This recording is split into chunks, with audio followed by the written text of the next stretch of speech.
Dear Diary, as it turns out, Rosalind is still missing and we have reason to believe she's being held at the Fousey Fun Center. Good old Pop Pop gives us a ride in the sidecar of his motorcycle, and normally I would make fun of a motorcycle with a sidecar, but this motherfucker is too cool for school. He's straight up 1950s Nashville, Tennessee with his pompadour sideburn combo and his zebra jacket. I bet it's even fuzzy if you touched it. Gideon and Nick meet officially for the first time, and let's just say he's less than pleased that his daughter is dating a decapitated head with a limber tongue. We arrive at the fun center, and much to my delight, Gideon exclaims, "What the hell kind of place is this?" Diary, I'm so glad that he's aware that the city he lives in is fucking ridiculous. I wonder how much it costs to build an arcade-shaped building. Fucking nerds. Gideon agrees to go around back and climb to the roof to find Rosalind, while I enter through the front and act as a decoy to draw the zombies toward me. Inside, I encounter the worst type of nerds, the stereotypical gross fanny pack mouth breather ones. If you are a nerd watching that fits this description, I apologize, but you are the butt of all jokes. Like, comment, subscribe! This area was cool because instead of just flat out killing zombies, I got to actually be inside old arcade games. I journey through imitations of Pac-Man, Pong, and Crazy Climber before I make it to the roof.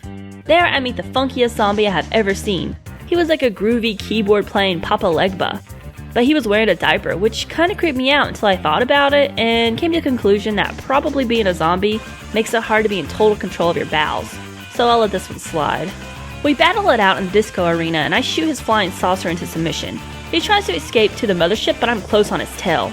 Outside it's a much bigger ship, and I have to destroy all these electronic antennas that are creating a force field protecting him.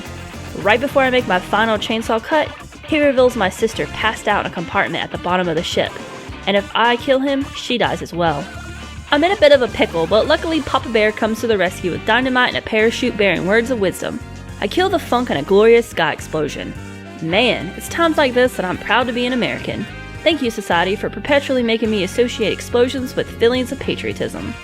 Somehow everyone lands safely on the ground and it's one big family reunion. But Gideon comes up with the worst game plan ever. He basically just draws some lines on the ground and it's like, you go here and you go here. Excuse me? There's no fucking buildings or roads or any type of context with that map. You can't just draw some shitty chalk lines on the pavement and expect me to know where to go. I'm a zombie hunter, not a goddamn mind reader. Nick is having second thoughts about coming along, thinking he's slowing everyone down. But since he's just a head, it's not like he can hop away on his neck, so he really has no choice in the matter. Plus, the average weight of a human head is 10 pounds. It's like carrying around a small compacted bag of birdseed. No trouble at all. The final area is just a hodgepodge of all the previous zombies I've already fought. This fact pisses me off. I've already beat them, I don't want to do it again. I want variety, damn it, and just adding more is not variety. I do get a little bit of help from my sisters. Cordelia plays sniper from the roof, and Rosalind fucks shit up with a wrecking ball. I make it to the top of the cathedral, and I'm greeted with another huge horde of zombies. Suddenly, my dad appears and performs his magical steel beam punch that sets off a tire that rolls into boards, creating one of those chains of events that are just so awesome to watch. Ultimately, the wrecking ball knocks a huge hole in the floor, and it's pretty clear I have to jump down into it. Down the hole, I meet the final Dark Purveyor, who might actually be a bit of a challenge. His name is Lewis Legend. I think they spelled Lewis wrong. Oh yes, much better now. He drives a flaming motorcycle and tries to run me over with it. Classic Lewis. After slicing him in half, his motorcycle turns into this crazy elephant transformer deathbot thing, which is really quite impressive. It actually takes me a bit, but I'm eventually able to keep knocking parts off until I cut his body in half, defeating the final Dark Purveyor. The only thing left to do now is kill Whiny Swan, which should be a snap. Unfortunately, this whole time Swan had intended for me to kill the Purveyors, becoming a pawn in his ritual and killing all 5 predestined zombies. And now the ceremony has been completed and the gates of hell have opened.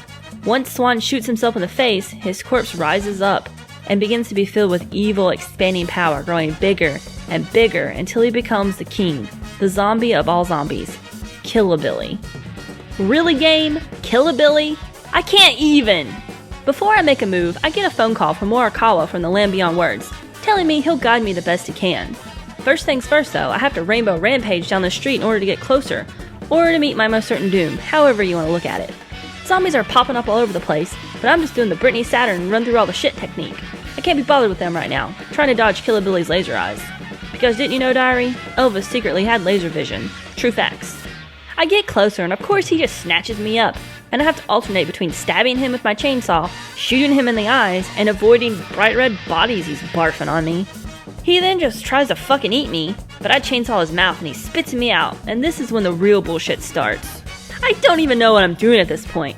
He's throwing zombies at me, and making explosive cars follow me, and sticking his big nasty tongue out, and I keep trying to cut his fingers off, but they keep growing back, and then he sends carloads of greaser zombies after me, and I'm running out of lollipops, and diary, sometimes it's just too much, it's too goddamn much. But I guess my aimlessly swinging around paid off because I found myself running up his arm, dodging more laser beams. I get another phone call from Morikawa urging me to get inside his mouth because his weak spot is inside his body. This proves to be a bit of a problem, as his mouth is a perilous place to jump. Then, out of nowhere, my dad is flying into the air, his sidecar filled with TNT. And as Gideon pulls the pin from a grenade, I know that he's sacrificing himself for the greater good as he explodes into Killer Billy's face. What a damn fine American hero.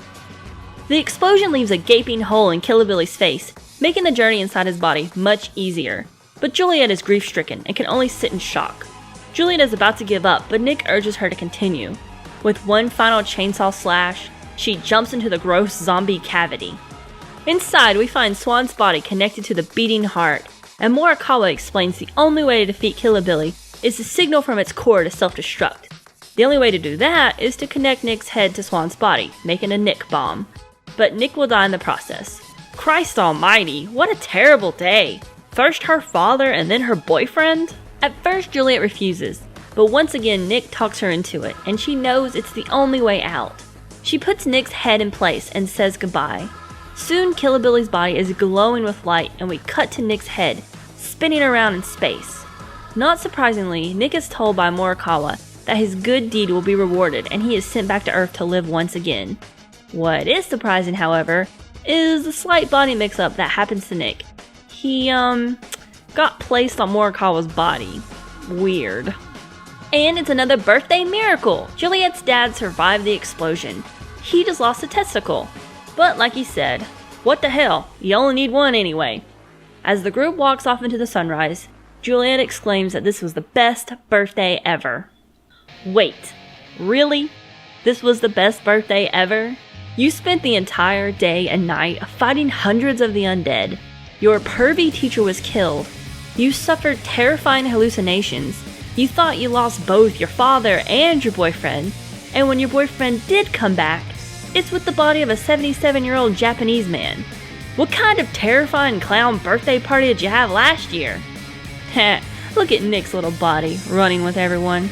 How long do you think he'll live since Morikawa's body was so old? I'd say he's got maybe another 15, 20 years at max. Or maybe he'll live out his life, but his body will be so decrepit that if you touch it, it turns to sawdust. They'll have to keep him in a glass case. Freaky.